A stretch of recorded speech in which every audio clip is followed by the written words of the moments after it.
Assalamualaikum warahmatullahi wabarakatuh. Alhamdulillah wassalatu wassalamu ala Rasulillah. Segala puji dan puja kehadirat Allah Subhanahu wa taala, juga salawat dan taslim kepada Nabi besar Muhammad sallallahu alaihi wa ala alihi wa sahbihi wasallam. Saudara seiman, bertemu pada Senin siang ini biasanya memang di materi umum ya. Dan kita akan menjelaskan sekarang ya, persiapan dan bekal menjelang kematian. Dalam pembukaan ini insya Allah kita akan coba ya, menggugah dari sisi hakikat kehidupan dunia ini. Teman-teman sekalian, dunia ini adalah tempat sementara. Saya ulangi lagi, dunia ini tempat sementara dan bukan menjadi target utama bagi orang beriman. Apapun yang kita miliki di dunia ini akan kita tinggalkan. Sebagaimana kita lahir di muka bumi ini dengan badan telanjang dan dibungkus dengan satu lembar selimut di awal lahir, dan kita menangis pada saat itu, bahkan dalam pandangan medis penangisnya bayi awal lahir adalah sebuah tanda sehat ya. Dan juga pada saat meninggal akan sama. Kita akan menggunakan selembar kain kafan dan juga kita akan ditangisi. Kalau kita lahir kita menangis, maka nanti kita akan ditangisi. Itu sudah menjadi umum dan standar. Yang uniknya banyak orang mengetahui hal ini tapi mereka coba menutup mata mereka, menutup hati mereka, menutup pikiran mereka, seakan-akan mereka akan hidup selamanya. Saudaraku seiman, seorang mukmin targetnya akhirat, targetnya mati, karena mati itu ya, akan membawa dia kepada kehidupan abadi. Mati sebuah pintu yang akan membawa kepada kehidupan abadi. Itu yang kita harus tanamkan dalam benak kita. Tidak ada perlu yang dikhawatirkan dalam masalah kematian kecuali dalam keadaan satu, yaitu Anda meninggal dalam keadaan bermaksiat kepada Allah SWT. Apakah itu kekufuran, ya? Apakah itu adalah kemaksiatan yang besar yang Anda tidak sempat taubat, maka itu Anda perlu khawatir.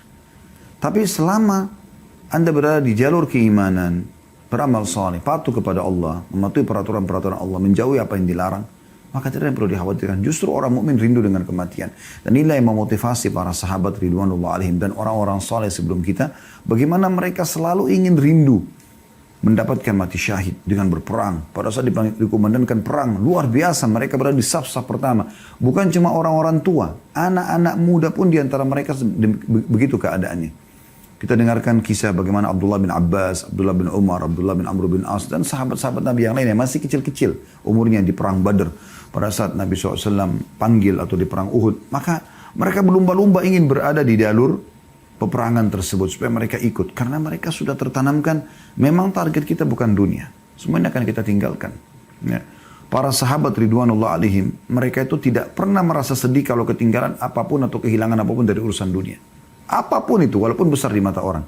Yang mereka sedih justru kalau mereka terlewatkan waktu untuk beribadah. Luput dari sholat berjamaah di masjid, luput dari sholat malam, luput dari membaca Al-Quran yang sudah dijadwalkan, luput dari sedekah, luput dari segala macam perbuatan kebaikan ini. Disitulah mereka merasa sedih. Tapi kalau dunia mereka gak pusing. Karena memang kata Nabi SAW, raka'atai al-fajr khairu minad dunya wa ma fiha. 2 rakaat sholat sunnatul fajr lebih baik daripada dunia dan seluruh isinya. 2 rakaat saja yang kita kerjakan cuma 2-3 menit. Setiap subuh Anda bisa dapatkan itu. Tidak ada sesuatu yang menjadi target utama orang beriman ya, di dunia ini. Kecuali hanya dia tunggangi dunia untuk kebutuhan akhiratnya. Apapun yang dilakukan hubungkan dengan masalah akhirat. Makan, minum, semua itu dikonsumsi karena memang kita memberikan hak tubuh kita sehingga bisa menerima pahala di sisi Allah Subhanahu wa taala, bukan hanya sekedar menghilangkan lapar dan haus, maka akan jadi mubah kalau itu niatnya. Tapi kalau kita niatkan karena memberikan hak jasad yang Allah sedang amanahkan dan rasa lapar, rasa haus ini Allah yang munculkan supaya kita memberikan hak tubuh kita dan kita gunakan agar tubuh kita lebih kuat dalam beribadah kepada Allah Subhanahu wa taala, di situ akan nilai pahala, ya. Itu juga dengan tidur, awalnya mubah, bisa menjadi sunnah, bisa menjadi ibadah. Kalau Anda niatkan memberikan hak tubuh, Anda mengantuk, Anda letih, berarti tubuh kita sedang butuh istirahat. Anda tangkap sinyal itu, kemudian Anda ya beristirahat. Dan niat istirahat ini untuk menguatkan tubuh agar bisa lebih kuat beribadah kepada Allah Subhanahu wa taala. Mandi, bukan hanya sekedar mandi biasa. Mandi biasa supaya hilang rasa gerahnya, itu mubah. Tapi dia bisa menjadi sesuatu yang sunnah, ya, ibadah yang baik. Kalau Anda mengerjakannya karena ingin memberikan hak tubuh dan juga supaya ya tampil lebih bersih dalam beribadah kepada Allah SWT. Sampai Imam Malik rahimahullah setiap kali mau menyampaikan hadis Nabi SAW, beliau selalu mandi, beliau menggunakan baju yang terbaik, beliau pakai wangi-wangian yang terbaik gitu kan. Ya, begitu juga Imam Abu Hanifah rahimahullah setiap kali mau tampil mengajar ataupun beliau mau sholat malam, beliau selalu menggunakan pakaian yang terbaik, bukan untuk dipuji oleh orang, tapi karena ingin menggunakannya dalam ibadah kepada Allah Subhanahu wa taala. Gitu kan? Maka di sini harus bisa diatur bagaimana niatnya. Ya. Jangan pernah teman-teman targetnya dunia, karena akan pendek sekali. Ya. Tapi kalau maksudnya pendek sekali targetnya, ya. Tapi kalau diniatkan untuk akhirat maka akan sangat luar biasa. Ya. Akan sangat panjang ya sesuatu yang kita lakukan ya, dalam arti kata dalam hal memasang target ya dan mengejar apa yang terbaik yang akan kita raih nanti di akhirat sana.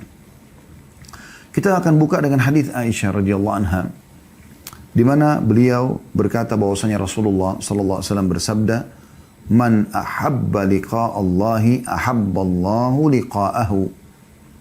Wa man kariha liqa Allahi kariha Allahu liqa'ahu." Barang siapa yang rindu, suka, ingin berjumpa dengan Allah, ya, maka Allah pun akan rindu berjumpa dengannya. Dan barang siapa yang membenci pertemuan dengan Allah, Allah pun akan membenci pertemuan dengannya. Ya, perhatikan di sini. Kemudian fakultu, ini jawaban nanti ya. Kalau anda mengatakan apa hubungannya hadis ini dengan bahasan kita, coba perhatikan. Fakultu kata Aisyah, maka aku berkata, ya Nabi Allah, wahai Nabinya Allah. Akarahayatul mauti, fakulluna nakrahul maut.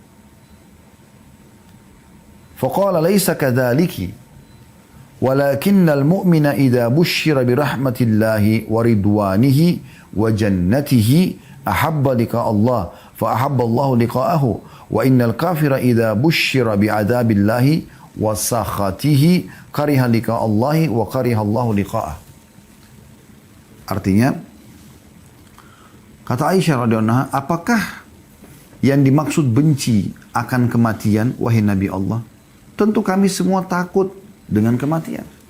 Nah, di sini yang menjawab terhadap apa yang saya jelaskan dalam pembukaan kita ya. Jadi orang mukmin tidak perlu takut. Aisyah mengatakan kami selama ini masih takut mati, gitu kan. Tapi dengarkan bagaimana setelah Nabi SAW menjelaskan kepada beliau. Kata Nabi SAW, bukan begitu maksudnya. Namun maksud yang benar adalah seorang mukmin jika diberi kabar gembira dengan rahmat, keridhaan serta surganya. Nanti kalau mati itu masuk surga loh. Nanti kan kita terima hasil amal-amal kita loh. Nah, misalnya kita bahasakan begitu. Maka dia pun akan rindu mati. Dia ingin rindu segera bertemu dengan Allah. Karena untuk bertemu dengan Allah kan harus mati dulu. Gak mungkin tidak gitu. Ya. Maka Allah pun suka bertemu dengannya. Dan barang siapa yang benci, jika orang kafir diberikan kabar tentang siksa Allah dan ahli maksiat. Nanti kau akan dimasuk neraka, nanti kau akan disiksa. Maka dia pun benci untuk bertemu dengan Allah. Maka Allah pun benci bertemu dengannya. Hadis ini sahih riwayatkan Imam Muslim. Ulama cuma mengatakan ada dua jenis orang yang takut mati. Yang pertama takut yang tidak tercela. Yaitu takut sebagai sifat orang mukmin. Misalnya dia takut nanti kalau dia mati amalnya masih kurang. Contoh. Nah itu masih positif ya. Jadi bukan takut karena kematian tapi takut amalnya kurang. Itu sering dinukil dari para salafus saleh. Mereka memang khawatir jangan sampai mereka mati dalam kondisi ya, amalnya masih kurang.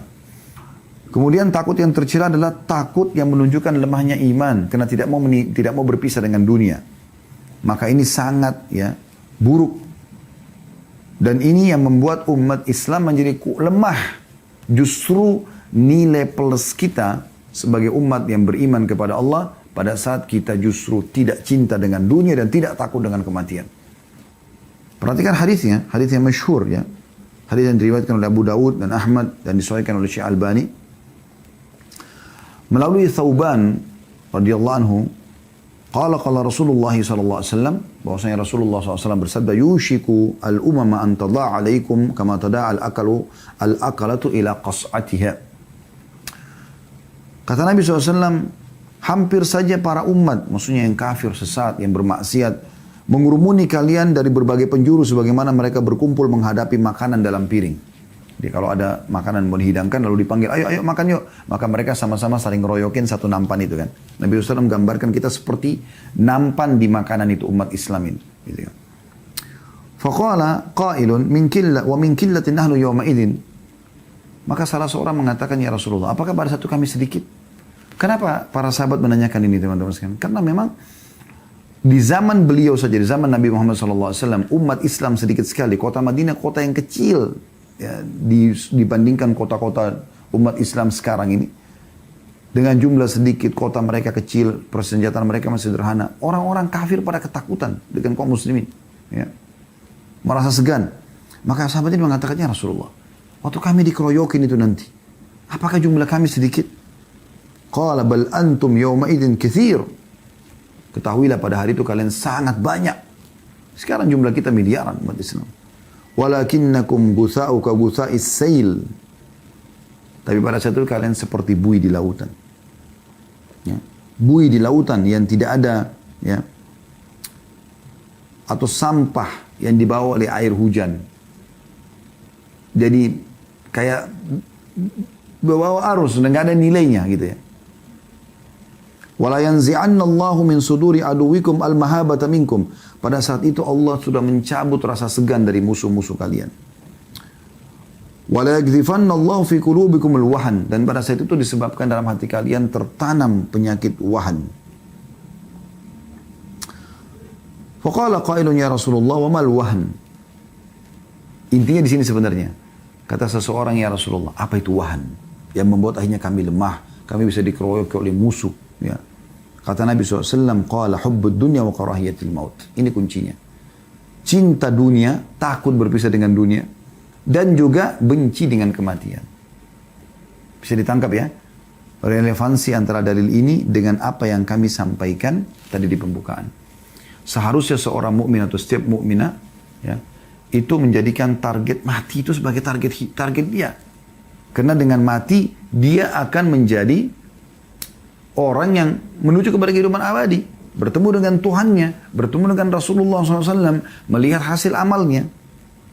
Yang penting orang-orang beriman itu sibuk dengan masalah ya, amal solehnya.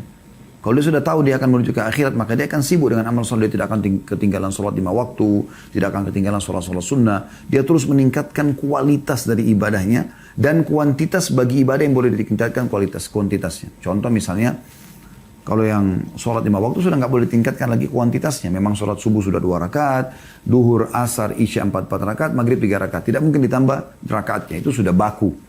Nah ini kan ibadah yang tinggal ditingkatkan kualitasnya. Ya. Seperti on time, tingkatkan kualitas kehusyuannya, jumlah ayat bacaannya, jumlah bacaan-bacaan ruku dan sujudnya, tidaknya ragamnya semua divariasikan. Kemudian yang boleh ditambah seperti misalnya sedekah ya. Kalau tadi dia biasa sedekah 10.000 rupiah, dia sekarang sedekah 20.000 rupiah. Dia tingkatkan ke 50.000, dia tingkat 100.000 rupiah, dia tingkat ke 1 juta rupiah. Dia coba selalu meningkatkan kualitas dan kuantitasnya. Itu juga dengan zikir yang memang dibolehkan untuk memperbanyak gitu kan. Baca salawat pada Nabi SAW. Tadinya mungkin dia cuma baca 10 kali, sekarang dia pindah ke 100 kali, dia pindah ke 1000 kali. Dia coba tingkatkan kualitasnya ya. Maka itu yang dimaksudkan dengan dia memperbanyak amal, sehingga dia tinggal dengan penuh keyakinan dia akan menerima hasil amal itu. Karena Allah SWT mengatakan kan, wa may ya'mal mithqala dzarratin khairan yara. Siapa yang berbuat seperti biji sawi dari kebaikan dia akan lihat. Wa may ya'mal mithqala dzarratin syarran yara. Siapa yang berbuat seperti biji sawi keburukan maka dia akan lihat. Ya. Ini poin perlu digarisbawahi. Nabi SAW mengingatkan dalam banyak hadis agar jangan kita terlalaikan dengan dunia dan selalu ingat tentang kematian karena dia setiap saat bisa datang. Di antaranya hadis yang masyhur riwayat An-Nasai, riwayat Tirmidzi, Ibnu Majah, riwayat Ahmad. Ya. Dan hadis ini dinilai hasan sahih ya menurut Syekh Albani, yaitu hadis Abu Hurairah radhiyallahu anhu di mana Nabi SAW bersabda, "Aktsiru dzikra hadhimil ladzat." Artinya perbanyak mengingat pemutus kelezatan dunia. Saya mati. Ingat setiap saat kita akan mati ya. Dan dalam kisah yang lain Ibnu Umar radhiyallahu anhu menceritakan, qala kuntu ma'a Rasulillah sallallahu alaihi wasallam faja'ahu rajulun minal ansar. Saya pernah duduk bersama Rasulullah SAW Dan datanglah seorang laki-laki dari Ansar. Ya. Fasallama ala Nabi SAW, dia mengucapkan salam kepada Nabi SAW. Thumma qala, kemudian dia berkata, Ya Rasulullah, ayyul mu'minina afdal. Siapakah orang beriman yang paling baik, yang paling afdal, paling Allah cintai, paling besar pahalanya, paling mulia kedudukannya, paling tinggi derajatnya. Itu maknanya semua. Qala ahsanuhum khuluqa. Yang paling baik akhlaknya. Santun, ramah, dermawan, semuanya kebaikan-kebaikan ada padanya. Qala fa'yul mu'minina akyas. Lalu siapa orang mukmin yang paling cerdas? Qala aktsaruhum lil mauti dzikra. Orang mukmin yang paling banyak mengingat kematian. Wa ahsanuhum lima ba'du isti'dada ulaikal akyas. Dan yang paling banyak punya persiapan yang nanti dihadapi setelah kematian. Maksudnya amal saleh, iman dan amal saleh. Maka mereka lah orang-orang yang paling cerdas. Ya. Hadis ini diriwayatkan di Ibnu Majah dan dinyatakan hasan. Juga dalam hadis Nabi SAW yang mengingatkan kepada kita bagaimana caranya agar kita lebih khusyuk dalam sholat, kita lebih semangat dalam ibadah, mengingat kematian. Kalau kita akan kembali, waktu kita terbatas. Ya. Dan ingat teman-teman sekalian, umur kita sebenarnya yang sudah berlalu. Itu umur kita yang sebenarnya. Kayak saya umur 46 tahun, inilah umur saya sebenarnya. Ini yang sudah pasti sudah saya laluin, sudah saya pakai gitu. Tinggal kalau di atas amal soleh kita berharap Allah kabulkan. Kalau ada dosa kita tinggal bertobat dan istighfar kepada Allah. Segera sebelum datang ajal. Jangan selalu berangan-angan dengan yang akan datang. Allahu alam. Berapa umur kita Allah kasih. Semoga Allah panjangkan umur kita di atas ketaatan. Tapi kita tidak pernah tahu berapa banyak lagi umur kita. Jangan terus-menerus lalai. Selalu berangan-angan ulang tahun. Lalu dirayakan seperti orang-orang kafir. Ini melalaikan. Makanya para ulama melarang acara ulang tahun itu. Karena memang melalaikan orang. Tiup lilin, kue, pesta-pesta. Apalagi kemaksiatan dilakukan. Subhanallah, orang Islam bukan seperti itu keadaannya. Makin bertambah umur berarti makin dekat dia dengan liang lahatnya. Saya dan Anda semua sedang menuju ke liang lahat. Kita tidak tahu siapa yang berdulu jatuh ke liang lahat tersebut. Kata Nabi SAW, agar kita bisa lebih khusyuk sholat, bisa lebih semangat dalam ibadah. Uzkuril mauta fi sholatik. Ya, kata Nabi SAW kepada seorang sahabat. Ingatlah kematian dalam sholatmu. فإن الرجل إذا ذكر الموت في صلاته فحري أن يحسن صلاته. Karena kalau dia ingat kematian dalam sholatnya, dia akan memperindah sholatnya. وصل صلاة رجل لا يظن أنه يصلي صلاة atau salatan غيرها وإياك وكل أمر يعتذر أو يعتذر منه. Sholatlah seperti orang yang tidak menyangka lagi bahwasanya ia masih punya kesempatan untuk sholat. Hati-hatilah dengan perkara yang kelak malah engkau meminta udzur meralatnya. Maksudnya di akhirat. Itu tidak bisa lagi diperbaikin gitu. Ya. Ini teman-teman sekalian harus jadi sebuah pelajaran. Ya. Sebuah peringatan buat kita. Kalau misalnya ada seseorang, saya sering kasih contoh ini, saya ingatkan kembali ya. Kalau misalnya ada seseorang divonis oleh dokter. Dokter mengatakan umur Anda tinggal hari ini. Penyakit ini nggak bisa sembuh lagi sudah. Apa boleh buat? Sudah harus ya meninggal dunia. Seperti itulah. Lalu Anda masih punya kesempatan untuk sholat. Atau misalnya Anda ditangkap oleh musuh, ditawan, dan sudah tidak bisa lagi buat apa-apa. Musuh akan membunuh Anda. Anda masih dikasih kesempatan buat satu hal. Lalu Anda punya kesempatan untuk sholat. Habis sholat Anda dipenggal. Kira-kira bagaimana sholat Anda? Tentu Anda akan coba menjaga kekhusyuan kepada Allah Subhanahu wa ta'ala. Harusnya kita tidak harus tunggu itu teman-teman. Karena malaikat maut jauh lebih hebat, ya, lebih dahsyat prosesnya dibandingkan dengan orang yang akan memenggal kepala Anda itu. Nabi SAW memastikan dalam hadits Ibn Hibban, Al-Baihaqi dengan sanad hasan. Manfaat mengingat kematian ini, ya. Aktsiru dzikra hadhimir ladzat fa inna ma dzakarahu ahadun fi dhiqin min al-'aishi illa wasi'ahu 'alaihi wala fi sa'atin illa dhayyaqahu 'alaihi. Perbanyak mengingat pemutus kelezatan dunia, maksudnya kematian. Karena jika seorang mengingatnya saat kehidupannya sempit, maka ia akan merasa lapang. Dia lagi susah, dia akan tahu, oh, saya akan meninggal kok. Saya juga akan menuju kepada kehidupan abadi. Saya akan senang nanti di sana gitu. Ya. Dan kalau seandainya orang mengingatnya pada saat dia lagi lapang, ya, maka ia tidak akan tertipu dengan dunia. Imam Ad-Dahhak memberikan nasihat yang baik, dan ini dinukil oleh Al-Qurtubi dalam kitab At-Tadhkirah beliau. Orang yang mengingat mati, maka akan membantu dia menyegerakan taubatnya. Akan membuat hatinya penuh dengan qanaah, rasa cukup. Akan membuat dia semangat beribadah. 3 hal dia dapatkan. Dia akan segera bertaubat, dia akan selalu merasa cukup dengan apa yang ada, dan dia juga akan semangat ibadah. Sedangkan orang kalau lupa mati, sebaliknya, dia akan tunda-tunda taubat, dia tidak akan selalu cukup, merasa cukup dengan apa yang ada, dan dia akan bermalas-malas dalam ibadah. Mati ini teman-teman, bagaimanapun caranya kita coba menghindar, tidak akan pernah bisa luput. Sehebat apapun Anda berusaha untuk melepaskan diri dari kematian. Kalaupun orang mau coba, tidak ada gunanya. Coba renungi, bagaimana Allah mengatakan dalam surah Jum'ah ayat 8. Dan ini kekal ditilawakan oleh orang yang beriman sampai menjelang hari kiamat nanti. A'udzu billahi minasyaitonir rajim, surah Al-Jum'ah ayat 8. Qul innal mauta alladhi tafirruna minhu fa innahu mulaqikum thumma turadduna ila 'alimil ghaibi wasyahadati fayunabbi'ukum bima kuntum ta'malun. Katakan hai Muhammad, serukan kepada semua orang, ya, sesungguhnya kematian yang kamu lari daripadanya, maka sesungguhnya kematian akan menemui kamu. Kemudian kamu akan dikembalikan kepada Allah yang mengetahui yang gaib dan yang nyata. Lalu dia Allah akan memberitahukan kepadamu apa yang telah kamu kerjakan. Kematian yang kau lari daripadanya pasti akan datang kepadamu. Dalam surah An-Nisa ayat 78 Allah juga mengingatkan potongan ayat A'udzubillahi minasyaitonir rajim. Aynama takunu yudrikkumul mautu walau kuntum fi burujin musyayyadah. Dimanapun kau berada, kematian akan mendapatkan kamu. Pasti kau akan mati. Kendati pun kamu dalam benteng yang tinggi lagi kokoh. Kemudian dalam surah Ar-Rahman ayat 26 sampai 27 Allah juga mengingatkan, A'udzubillahi minasyaitonir rajim. Kullu man 'alaiha fan wa yabqa wajhu rabbika dzul jalali wal ikram. Semua ada di muka bumi ini pasti akan binasa. Dan yang tetap kekal lazat Tuhanmu yang mempunyai kebesaran dan kemuliaan. Surah Al-Imran 185 ayat yang paling masyhur masalah kematian. A'udzubillahi minasyaitonir rajim. Kullu nafsin dha'iqatul maut. Al-ayat. Semua jiwa pasti akan mati.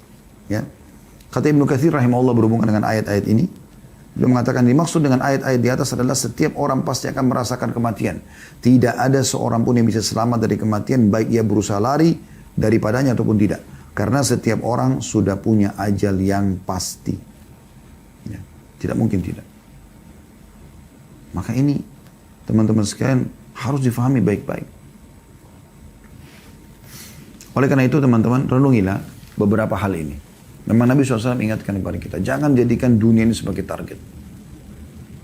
Saya ingin sentuh sisi ininya ya, karena kalau kita bicara masalah bekal menjelang kematian, kalau orang membahas masalah perbanyaklah sholat, perbanyaklah puasa, itu ada juga pintunya sendiri untuk dibahas, dan itu butuh pertemuan khusus bahas itu. Yang kami ingin sentuh tidak. Saya ingin membuat sebuah kendaraan teman-teman sekalian yang saya harapkan ini bisa menjadi pendongkrak utama Anda untuk bisa mengerjakan semua ibadah itu. Dengan sendirinya setelah dengarkan ini Anda akan sholat, Anda akan puasa, Anda akan zikir, Anda akan berdoa, Anda akan bakti sama orang tua, Anda akan bertobat. Semua akan Anda kerjakan. Itu yang saya inginkan dengan pertemuan kita ini. Ini yang saya masukkan dengan bekal menjelang kematian itu. Coba renungi sabda Nabi SAW yang lain. Dari hadis Ibnu Umar radhiyallahu anhu. Ya, hadis ini diriwayatkan oleh Bukhari. Kata Nabi SAW, kun fid dunya ka'annaka gharibun aw abiru sabil.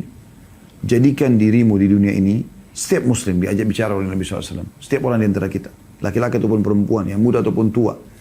Hidup di dunia ini seakan-akan kamu seorang yang asing. Bagaimana sih kalau kita asing? Kita ingin kembali ke wilayah kita. Atau seperti seorang pengembara saja.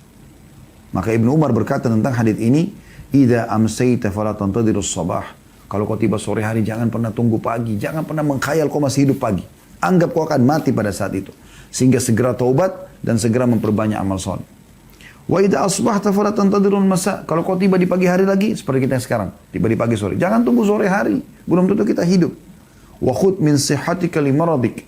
Maksimalkan masa sehatmu sebelum datang sakitmu. Orang kalau sudah sakit, susah aktivitasnya.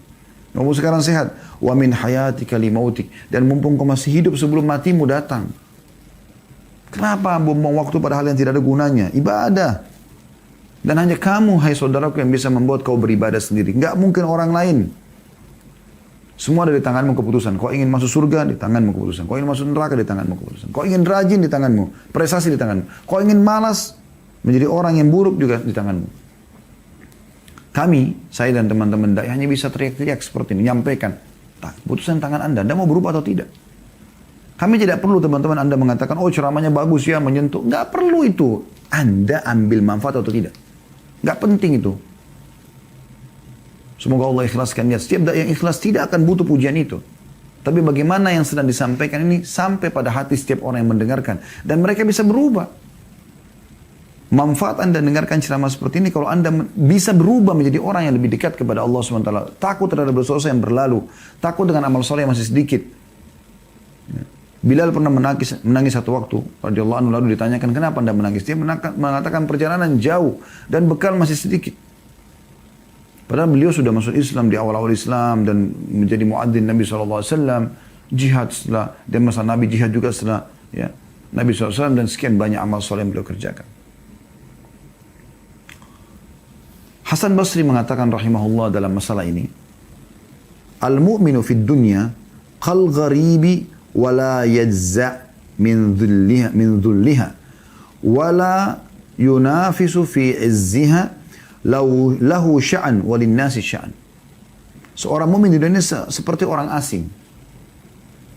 Tidak pernah gelisah terhadap apa yang orang dapatkan dari dunia. Oh, dia mau maju, dia berhasil, silakan. Saya ya saya. Tetap kita kejar prestasi dunia semampu kita. Tapi bukan berarti kita iri, dengki, berkecamuk, berebut-rebutan dengan haknya orang lain. Bukan sifat orang beriman itu. Tidak pernah saling berlomba. Ya. Dengan menggilai dunia atau mengejar dunia. Penggila dunia, pengejar dunia, memiliki urusan sendiri. Dan orang asing, orang beriman, yang ingin kembali ke akhirat juga punya urusan sendiri. Pasti beda. Nggak mungkin sama. Jadi Anda kalau mau jadi orang akhirat, beda dengan orang-orang yang kejar dunia, beda sekali. Mereka bingung dengan kita bersedekah. Mereka pikir kenapa bersedekah, kenapa tidak nabung. Itu karena mereka pikirnya dunia. Mereka heran kenapa kita ke masjid sholat. Bagi mereka itu terlalu membuang waktu. Atau kenapa harus puasa, bukankah cuma sunnah, bukankah lapar, bukankah haus, bukankah begini dan begitu. Atau As-Salimi berkata dalam doanya rahimahullah, Allahumma arham fid dunya gurbati. Ya Allah, kasihanilah, rahmatilah keasinganku di dunia. Maksudnya apa? Aku ingin mau jadi asing dunia, maka bantu aku dengan rahmatmu supaya aku bisa lakukan itu. Warham fil qabri wa ya, wahsyati. Dan selamatkan, ya, kasihani aku dalam kuburku dan hiburlah aku di kesendirianku, ya, di kubur itu. Warham mauqifi ghadan baina yadaik, dan kasihani juga aku, ya, di saat aku sedang berdiri di antara kedua tanganmu, maksudnya pada hari kiamat nanti. Yahya bin Mu'adz Ar-Razi rahimahullah berkata, ad-dunya khamrus syaitan. Dunia ini khamarnya syaitan, minuman kerasnya syaitan. Wa man sakara minha lam yafiq illa fi uskaril mauti nadiman ma'al khasirin. Siapa yang mabuk, karena kan dunia ini dikatakan khamarnya syaitan. Siapa yang ikut mabuk situ, barulah tersadarkan ketika kematian telah datang kepadanya. Nantinya ia akan menyesal bersama dengan orang-orang yang merugi. Ada sebuah nasihat yang luar biasa dari Fudail bin Iyad rahimahullah, seorang ulama tabi'in masyhur. Dia pernah bicara sama seseorang, kebetulan beliau sudah tua, orang itu juga sudah tua. Yang diajak ngomongnya sudah 60 tahunan, seumur dengan beliau gitu. Beliau bertanya begini, Kam atat alaik? Kam atat alaik? Ya. Udah berapa umurmu? Orang itu menjawab, Sittuna sana, 60 tahun. Kata Fudail, فَأَنْتَ مُنْدُ 60 سَنَةَ تَسِيرُ إِلَى رَبِّكَ يُوشِكُ أَنْ تَبْلُكَ. Kalau begitu kau sudah 60 tahun berjalan menuju Tuhanmu dan sebentar lagi kau akan sampai. Orang itu mengatakan, Inna lillahi wa inna ilaihi raji'un. Kami milik Allah, kami akan kembali kepada Allah. Kata Fudail, ata'arifu tafsirah? Apa kau tahu apa makna kalimat yang kau ucapkan tadi, istirja itu? Inna lillahi wa inna ilaihi raji'un. Orang itu diam. Lalu Fudail mengatakan, ya, ana lillahi abdun wa ilaihi raji'. Makna yang kau ucapkan tadi, inna lillahi wa inna ilaihi raji'un itu, karena kan ini bukan cuma pada saat orang mati seperti sebagian orang Indonesia pahami ya, tapi ini diucapkan kalimat pada saat orang merasa ada sesuatu yang luput dari dia, bisa jadi musibah buat dia karena umur sudah 60 tahun, mungkin amalnya masih sedikit, mungkin tobatnya belum diterima gitu loh. Jadi masukkan dalam kisah ini. Maka Fudail mengatakan yang kau ucapkan tadi, inna lillahi wa inna ilaihi raji'un, maknanya aku adalah hamba Allah dan akan kembali kepada Allah. Itu maknanya. Faman alima annahu lillahi abdun, siapa yang sadar kalau dia adalah hamba Allah, wa annahu ilaihi raji', dan dia akan kembali kepadanya, falya'lam annahu mauquf, maka dia harus sadar kalau dia akan berdiri nanti di hadapan Allah. Wa man alima annahu mauquf, dan siapa yang tahu nanti dia akan diberdirikan pada hari kiamat, falya'lam annahu mas'ul, maka dia juga tahu dia akan bertanggung jawab. Wa man alima annahu mas'ul falyu'id lis-su'ali jawaba. Dan barang siapa yang tahu dia akan diminta pertanggungjawaban, maka dia harus punya persiapan untuk menjawab itu. Maka orang itu bertanya lagi kepada Fudail, famal hila, kalau gitu apa solusinya? Kata Fudail, yasira, mudah sekali. Orang itu bertanya, mahiyah, apa itu? Kata Fudail, tuhsinu fima bakiya, yugfaru laka ma madha. Ini kalimat luar biasa ya. Perbaiki amal solehmu di sisa umurmu yang masih Allah kasih, maka akan diampuni kesalahan yang lalu. Sekarang kau perbanyak amal soleh termasuk taubat, maka akan dimaafkan kesalahan yang lalu. Dan tersisa berarti amal-amal soleh saja yang kau kerjakan. Fa innaka in asa'ta fima baqi, karena kalau kau masih merusak lagi di umur yang tersisa, masih buat dosa lagi, ukhidta bima madha wa bima baqiya. Karena kau akan dihukum dengan apa yang telah lalu dan juga apa yang tersisa. Nah, jadi ini luar biasa gitu. Harusnya difahami ini teman-teman sekalian. Nasihat yang luar biasa gitu. Ya. Kemudian juga dinukil dari Imam Ahmad rahimahullah. Beliau pernah ditanya tentang zuhud. Ayyu syai'iz zuhdi fid dunia. Bagaimana caranya zuhud di dunia? Supaya tidak terlalu pikirkan dunia gitu. Qala kisarul amal. Tidak memperbanyak angan-angan dunia, ya. Man idza asbah qala la amsi. Yaitu orang kalau tiba di pagi hari dia akan mengatakan saya tidak akan tiba sore. Qala wa hakadha qala Sufyan, dan begitulah Sufyan berkata, qila li Abi Abdullah, ditanyakan kepada Abu Abdullah Musa Imam Ahmad, bi ayyi syai'in nasta'inu ala kisaril amal. Bagaimana caranya kita bisa tidak berangan-angan panjang dengan dunia ini? Qala ma nadri innama huwa taufiq. Kata Imam Ahmad, saya tidak tahu. Yang saya tahu adalah taufik dari Allah. Itu Allah yang memberikan itu. Maka teman-teman renungi baik-baik. Sebelum datang kematian, jangan pernah kita termasuk orang yang mengucapkan ayat ini. Surah Al-Mu'minun ayat 99 sampai ayat 100. Orang-orang yang banyak maksiatnya tidak sempat taubat. Lalai semua waktu di dunia selama hidup yang Allah kasih. Apalagi dalam keadaan kekafiran, kemunafikan, kemusyrikan. Perbuatan-perbuatan bid'ah, sibuk dengan semua hal-hal yang langgar. Diingatkan tidak mau tahu. Maka mereka pada saat meninggal akan mengatakan ayat ini. Qala rabbirji'un la'alli a'malu salihan fima tarakt. Wahai Tuhanku, kembalikan aku ke dunia. Semoga aku bisa mengerjakan amal soleh yang dulu aku tinggalkan. Jangan sampai kita termasuk orang-orang yang seperti ini teman-teman sekalian. Orang yang sibuk menyebutkan masalah-masalah seperti ini. Tidak ada gunanya buat dia. Pertanyaan sederhana teman-teman sekalian. Sampai kapan Anda selalu menunda sholat? Sampai kapan Anda selalu tidak khusyuk dalam sholat? Sampai kapan Anda tidak mau mengerjakan sholat sunnah? Dengan berbagai macam jenisnya. Sampai kapan Anda menunda-nunda puasa Ramadan? Dan membayar utangnya. Sampai kapan Anda tidak mau berpuasa sunnah? Umur terus berjalan. Sampai kapan Anda tidak mau membayar zakat? Sampai kapan Anda tidak mau bersedekah? Kita bahas yang wajib dan yang sunnahnya di sini.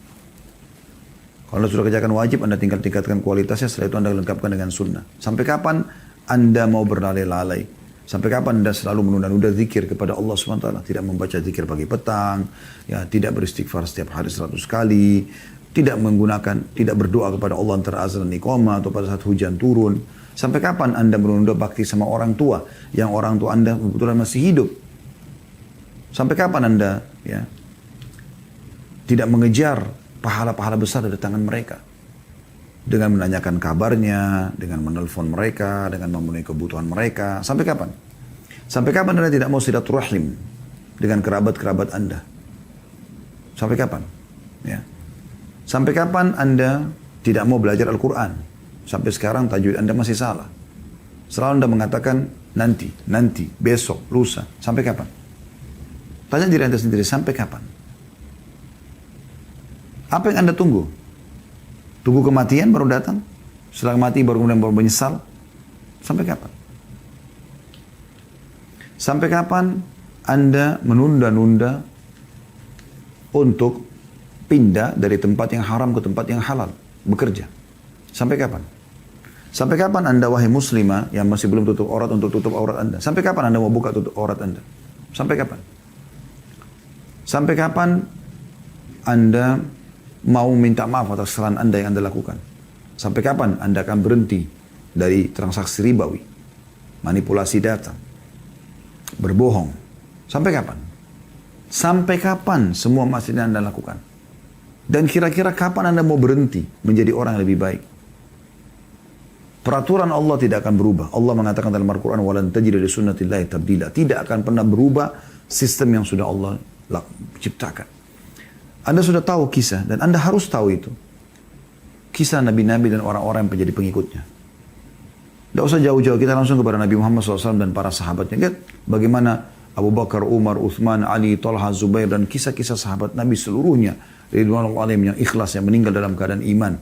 Kita tidak bicara yang sempat murtad, yang memang pura-pura masuk Islam, yang jadi munafik. Kita bicara sahabat-sahabat Nabi yang betul-betul tulus. Dan kisah-kisah mereka ada di kedua tangan kita. Kami sudah membedah lebih dari 50 kisah sahabat Anda bisa dengarkan. Anda bisa banyak baca buku dalam bahasa Indonesia tentang kisah mereka. Kisah-kisah sahabiat Nabi, para ummahatil mukminin, para istri-istri Nabi, dan juga para sahabat Nabi yang lain. Bagaimana perjuangan mereka dalam rumah tangga mereka, dalam memperjuangkan sunnah Nabi SAW, dalam ikut berjihad dengan Nabi SAW.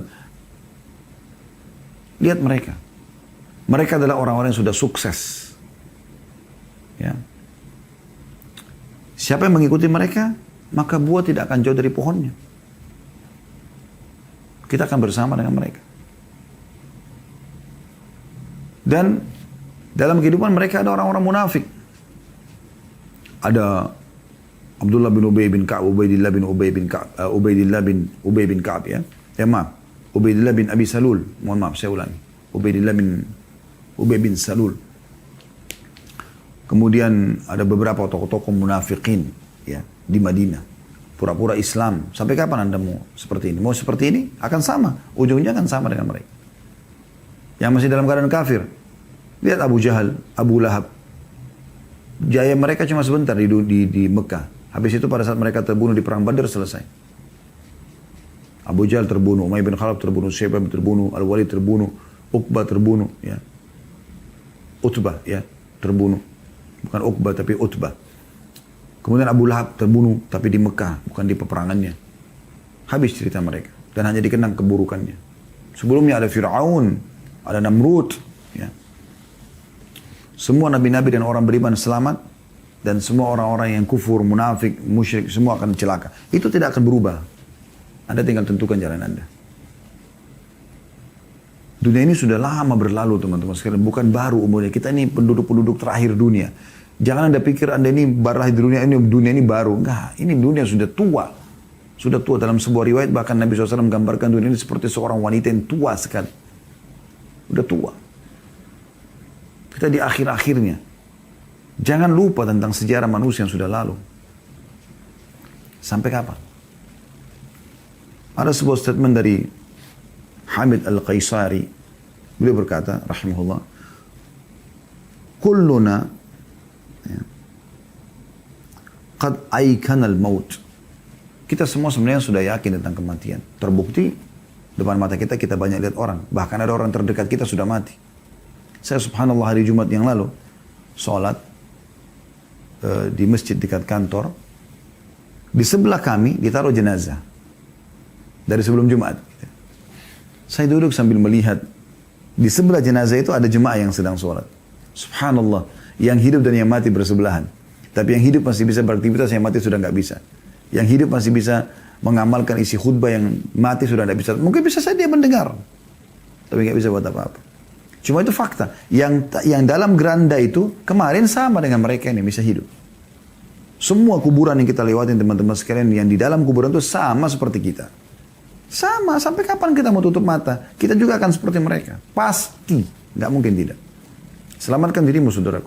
Sebelum telat waktunya.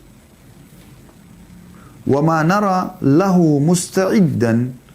Tapi sayangnya kita tidak mempersiapkan diri untuk itu. Wa kulluna qad aikana bil jannati wa ma nara laha amila.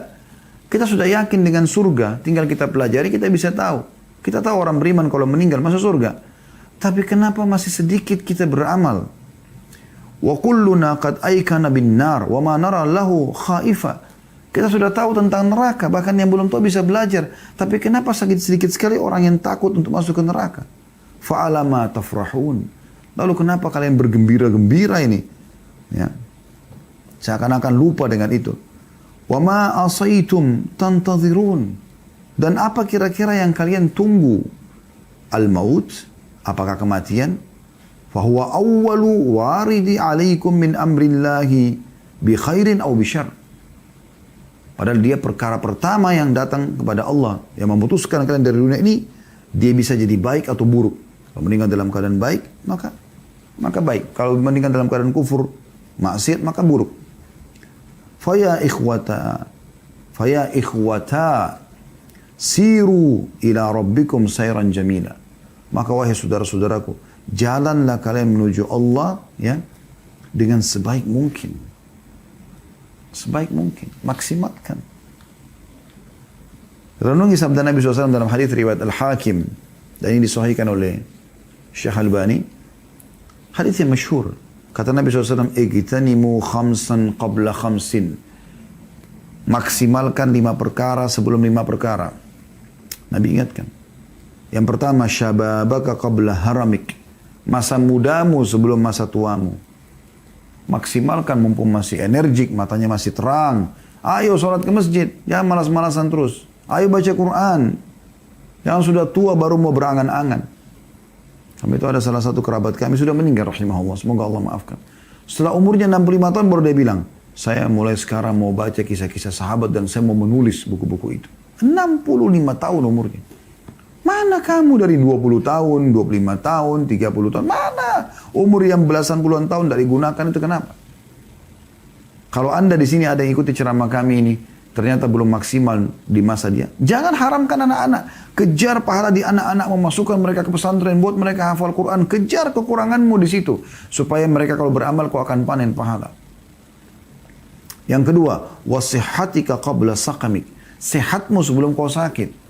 Anda ikut acara ini kalau Anda belum flu, belum demam, belum rematik, belum stroke, belum segala macam. Maksimalkan akhi dan ukhti. Ibadah. Ibadah. Kami cuma bisa teriak-teriak seperti ini. Keputusan di tanganmu, hai saudaraku. Berubah. Gitu kan. Berubah, semua di tanganmu. Kalau kau ingin berubah, maka Allah akan mudahkan itu. Kata Allah SWT dalam Al-Quran. A'udzu billahi minasyaitonir rajim. Innallaha la yughayyiru ma biqaumin hatta yughayyiru ma bi anfusihim. Allah tidak akan mengubah nasib satu kaum sampai mereka mengubah diri mereka sendiri. Kalau kita mau mengubah menjadi orang yang baik, hijrah, maka kita akan jadi seperti itu. Yang ketiga, wa ghinaka qabla faqrik. Kayahmu, punya pendapatan sebelum miskin. Ayo sedekah. Kalau tiba saat di mana kau sudah bangkrut, tidak punya lagi yang kau bisa sedekahkan, kau akan nyesal. Yang keempat, wa faragaka qabla syaglik. Waktu kosongmu sebelum kau sibuk. Mana kadang-kadang orang bilang, wah nggak ada kerjaan nih, kosong. Sibuk nonton sesuatu sampai berjam-jam. Begadang dari malam sampai pagi. Akhi dan ukhti, kenapa nggak begadang dengan Al-Quran? Mendengarkan ilmu, menulis. Imam Ahmad rahimahullah pernah begadang, nggak tidur semalam suntuk, hanya mau mengeluarkan dari sebuah hadis manfaat. Mana kita dari ini semua? Kenapa harus hal-hal yang kosong? Diskotik, karaoke, udah ngobrol kosong. Apa gunanya, manfaatnya apa? Waktumu itu akan ditanyakan oleh Allah subhanahu wa ta'ala pada hari kiamat. Diminta pertanggungjawaban, akhi.